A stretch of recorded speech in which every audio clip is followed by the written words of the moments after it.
लोगन दादा हरे देसी महुआ बरता वाली दारू पी ले जौनी समय चढ़ जाए रोम रोम में तो काने मंगूरी डाल ले, काने मंगूरी डाल ले और गोड़े में घूंघूर बांध के मुराव पाए लगता है कन्या और यहाँ बढ़िया बांध ले और घंगरा पहन ले। कैसे गाँव है अरे सूरज का घेरे बाटे काली बदरिया लंका का घेरे हम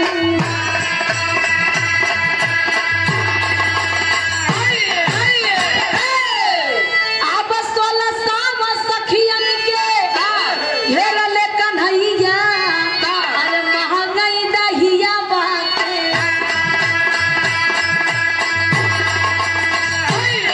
अरे गमने का दौरी भीतर धरा भौजी मोरी हमना गवना बाटे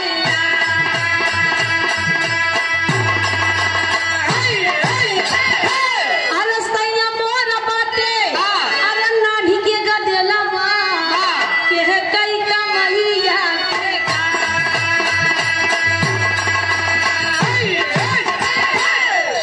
माघविता पुष्पिता बिता लगत फगुन पिया लैया गाना माही भैया आया गाना पानी के बहाना ये तकीना नदिया का बोल कदीहाना सोवत कमर लगे सोर कहिहाना कहल पूरा भैया बासिया रात बा कहल पूरा भैया बासिया रात बा अहिरा का पुतवा का जब छना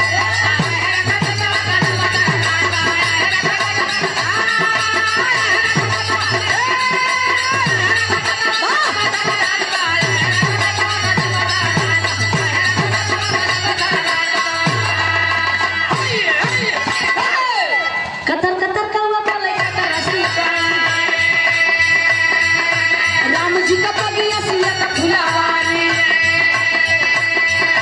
तोर तोर नबुआ पठावे ससुरारी अरे तोर तोर नबुआ पठावे ससुरारी आई गही बिटिया रोवाई महतारी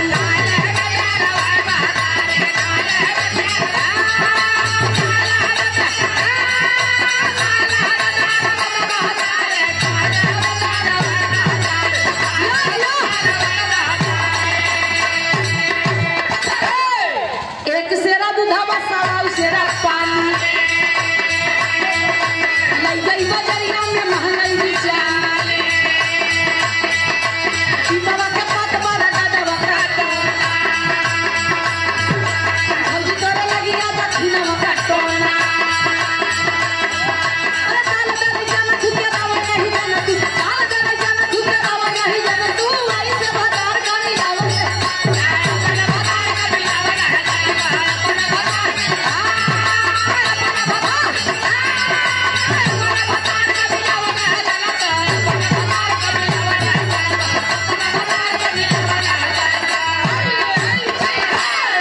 एक चीज और गावत रहे प्रमोद जी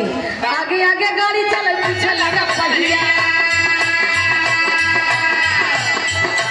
बजरी का बाल का पाए रे पाटो हिया पाए नहीं हरवा दिहे न मोरा भैया तलवा का पानी पिए पानी देना कहिया ताल में तलैया बोले मन में बतैया ताल में तलैया बोले मन में बतैया पिया मोर सोइया भाई के गतैया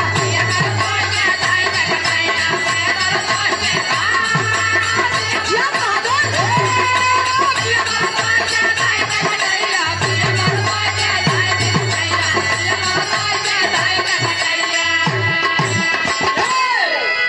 ई रहा खड़वा बिरहा यादव समाज लोगन पुरनिया दादा हरे पहले गावत रहे ई पुरनिया हरे पहले अहिरवा गावई पसियवा गावई धोबियवा गावई कोहरवा गावई कोहार के समाज लोग गाना गावई हम गढ़ा बहारिया हम गढ़ा बहारिया माटी लौट से मंगौबै हम गढ़ा बहारिया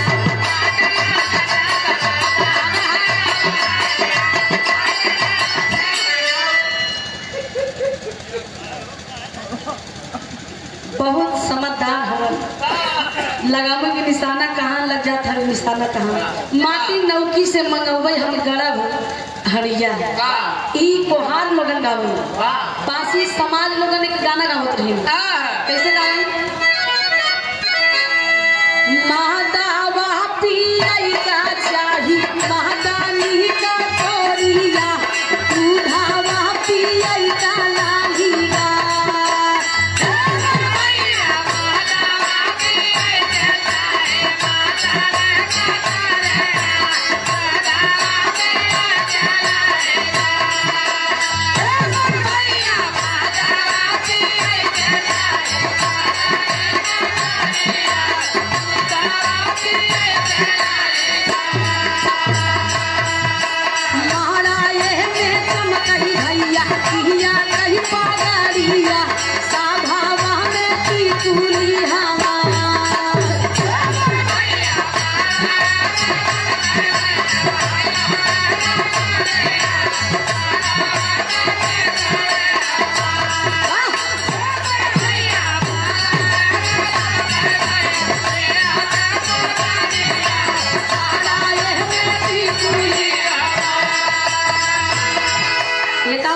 समाज लोगन गावत रहे धोबी समाज लोगन कैसे गावे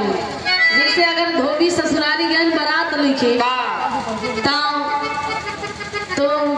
धोबी में पहले ससुराली में गदहा मिलत रही दहेज में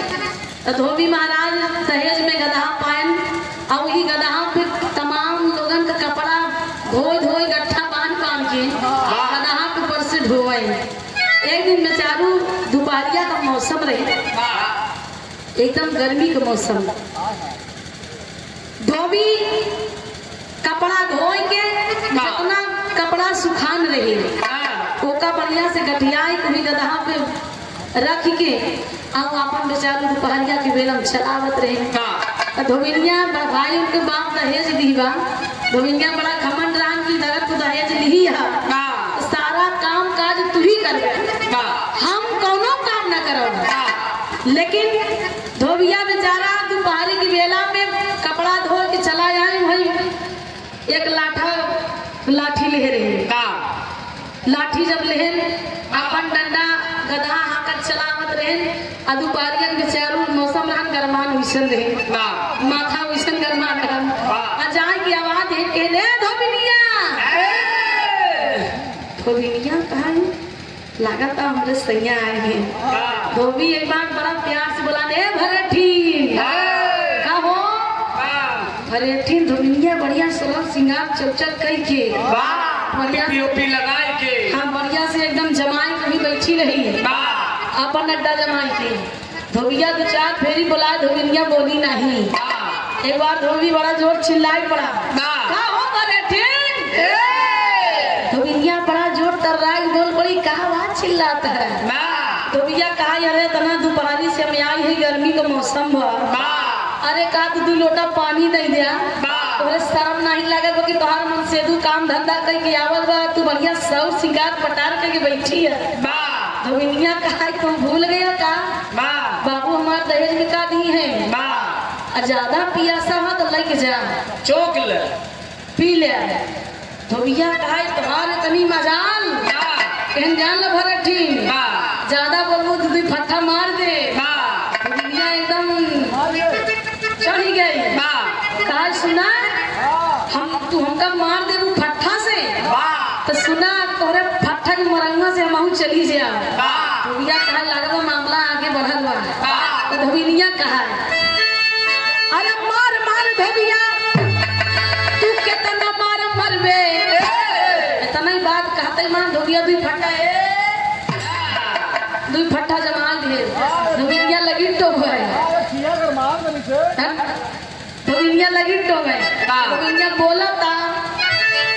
अरे मार मार धोबिया तू कितना मार मरबे अरे जुबानी गाड़ू नहीं हर चली हम जाए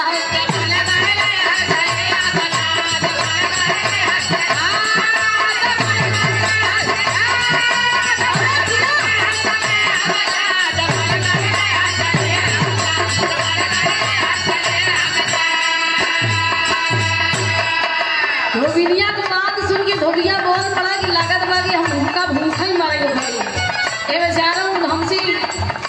कोहाई के नाराज होई के ए नैहरे चली रहे तो हमका राशन पानी के दे। धोबिया दिमाग लगा ली है। धोबिया कहा धोबिनिया से अरे जब तू नैहरवा चली जाबू भरे थी। धोबिनिया कहा जब हम चली जाब तब अरे जब तू नैहरवा चली जाबू भरे थी। अरे तोहार मास हमहू चलब ससुर।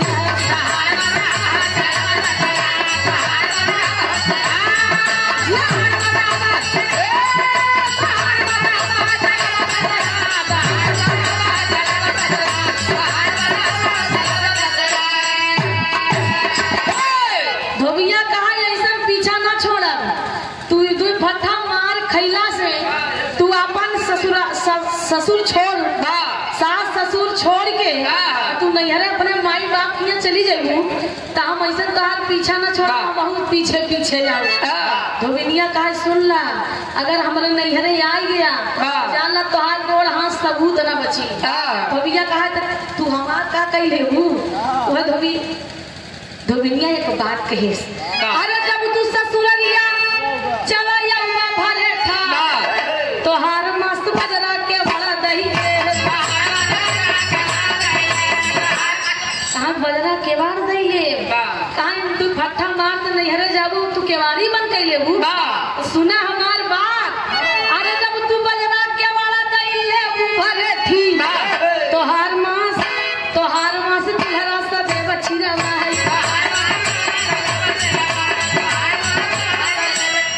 कहा कुल्हरा से चिरवाई दे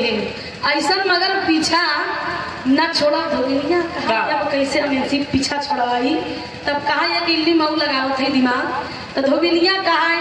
अरे जब तू बजरा के बाड़ा चिरवाई देवा भरे था तोहार मास कुइया में जब भराई कुइया भराई जा और गुड़ के मरी जा तब देखी तू कैसे रहा थे। धोबिया दिमाग लगाए ले कहा चला अरे जब तू कुइया में जाबू भराई भरे थी तोहार मास रस्सी से लेकर खिंचवा है।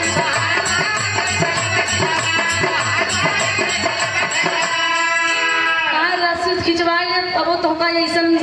सही सलामत से मरई न दे। जान ला अगर तुम मर जाबू कुइया भराई के हमका बड़ा पाप लागी हो गई। तो वही दुल्हनिया बोल पड़ी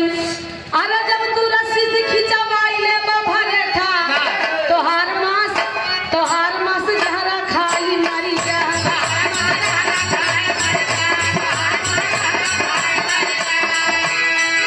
कहाँ जहरा खाई मर जाबू। सुना हमार बात जब जहरा खाई मर जाबू तो ले दूसर सबत लिया।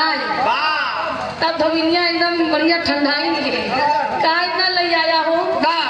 हम तोहरे में आई हैं तोहरे में रहा लेकिन हमार सबत न लेके आया। ई धोबियवा गीत रहे।